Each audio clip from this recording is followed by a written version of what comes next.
1월 19일 새벽 법원이 윤석열에 대한 구속영장을 발부했다. 윤석열은 영장실질심사에서 비상계엄 선포 행위는 사법심사 대상이 아니라고 주장했다고 전해진다. 윤석열 변호사 석동현은 구속영장 발부를 반헌법 반법치주의의 극치라고 비난했다. 윤석열 지지자들은 서울서부지법 청사를 파괴했다. 국힘당 원내대표 권성동은 폭동이 경찰의 과잉 진압 탓이라고 했다. 윤석열의 법률 대리인은 비상계엄의 정당성 여부를 심사할 권한이 헌법재판관에게 있지 않다고도 했다. 도대체 이들은 왜 그럴까? 미쳐버린 걸까? 그들은 미치지 않았다. 나름의 상황 판단 아래 목표 달성에 필요한 일을 하고 있다. 다음은 윤석열의 담화문과 서신을 종합해서 정리한 것이다. 민주당은 중국과 손잡고 대한민국을 파괴하고 있다. 선관위 전산 시스템을 조작하여 의회 권력을 장악했다. 장관과 검사, 감사원장 등을 무차별 탄핵하고 정부 예산을 난도질해 국가 운영을 마비시켰다. 나는 북한을 추종하는 반국가 세력 민주당을 일거에 척결하려고 비상계엄을 선포했다. 하지만 국회를 제압하지 못해서 계엄을 해제했다. 그런데도 민주당은 여당 일부 배신자들과 야합하여 아무 잘못 없는 나를 탄핵했다. 경찰, 검찰, 공수처, 법원마저 작당해 불법적 폭력을 행사하며 관저로 쳐들어왔다. 내가 구속되면 나라가 망할 것이다. 나를 지지하는 청년들이 있다는 것이 유일한 희망이다. 윤석열은 미치지 않았다. 그를 옹호하는 국힘당 정치인과 변호사, 종교인, 언론인, 유튜버도 미치지 않았다. 그동안 대통령 관저, 공수처, 서울서부지법 등을 돌아가며 시위를 벌인 태극기 부대와 법원 청사를 때려 부순 청년들도 미치지 않았다. 단지 특이할 뿐이다. 믿을만한 여론조사 결과로 추정해보면 국민 25%가 그들과 생각이 비슷하다. 이들은 사실과 거짓을 섞어 꾸며낸 이야기와 실제를 구분하지 못한다. 망상을 옳다고 확신한다. 망상 전파자를 추앙하면서 돈과 열정을 바친다. 망상 전파자는 제법 그럴듯한 면모를 하고 있다. 박사, 목사, 언론인 타이틀을 걸고 있으며 유튜브 방송만이 아니라 TV, 라디오 방송에도 나온다. 윤석열과 그들은 모두 같은 집단에 속해 있다. 그들은 자신을 자유우파라고 주장하지만 나는 망상 공동체로 간주한다. 이를 분명하게 알 수 있는 자료 하나를 정광훈 TV에서 발견했다. 출연자는 정광훈, 고성국, 이봉규, 신혜식, 펜앤드마이크 TV의 기자였다. 썸네일에는 이재명의 소가 북한처럼 될 것인가? 그럴 수 있는 사람은 다 나오라.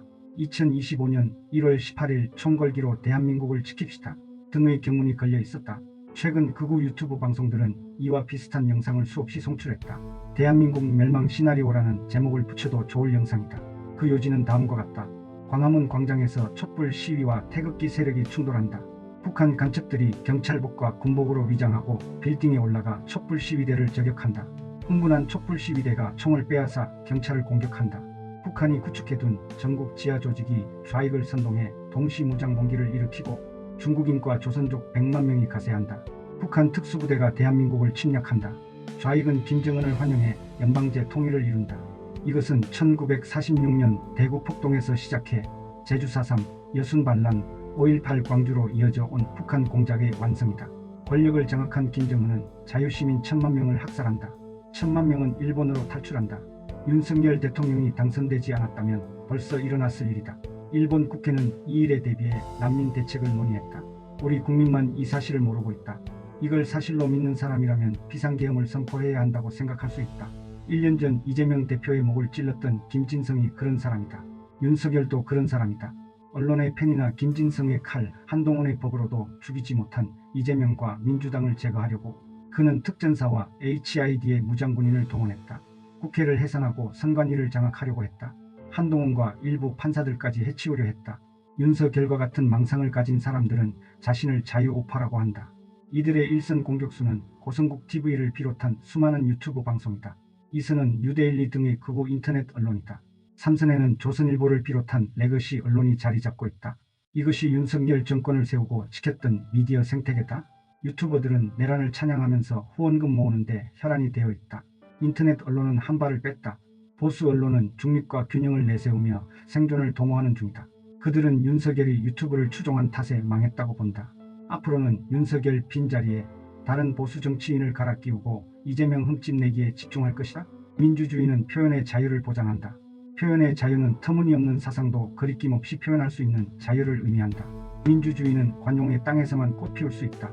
하지만 이런 관용이 무제한으로 보장되어야 하는 것은 아니다. 관용될 수 없는 것이 있다. 그 중에서도 최악은 물리적 폭력이다. 윤석열이 그랬고 법원 폭동 가담자도 그랬다. 관용할 수 없는 또 다른 세력은 자유우파 유튜브 운영자들이다. 이들은 비상계엄을 부추기고 동조했으며 법원 폭동을 선동했다.